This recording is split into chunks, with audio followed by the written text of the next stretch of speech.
let's get to some nitty-gritty questions. How about, speaking about finances, how should the school committee deal with decreasing resources and finances?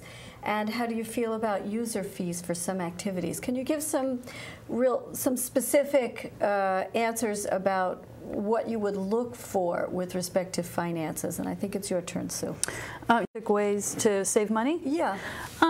Well, you know, one that always crops up is it would be wonderful if the employees were willing to join the GIC, the State Insurance Commission, because that hopefully would save money. I think there needs to be some more analysis to find out exactly if we would save money or not.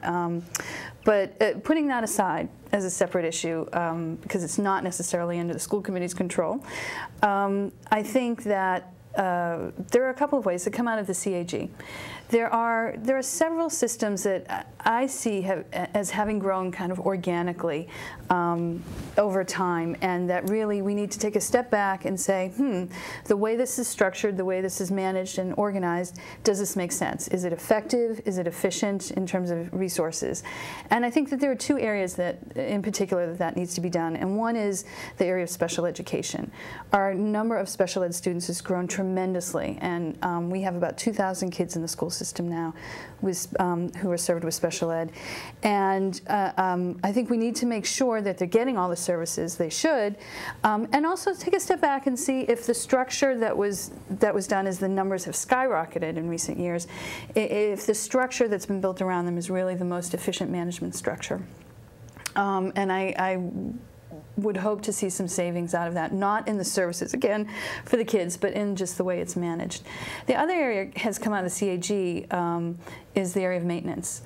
Right now, the way maintenance system is split up between the schools and the city is very inefficient. And there needs to be some consolidation there. And again, that would involve a mayor, whoever our new mayor will be, to get involved to make that happen.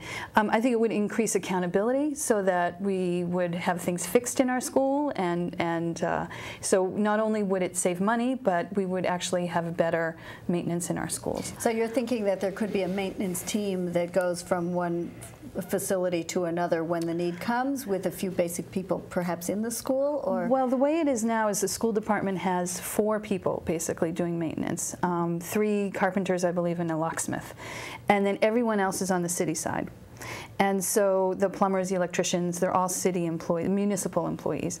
And so when anything needs to be done that's related to electricity or plumbing, a work order has to go on over to the city side. And the city side gets to decide, this is all from the CAG report, gets to decide whether it's going to be done during the school day or whether it's going to be done with overtime hours. And and if it's overtime hours, the school department needs to pay for it. I'm getting very technical here, but I'm just trying to show that there's some inefficiencies. There's basically 2 systems set up and 2 different kind of cost centers. It's a very awkward setup that when you want to be sure something's done, you're not exactly sure who's supposed to be doing it sometimes. And so according to the CAG report, there needs to be some more accountability and then efficiency in the management.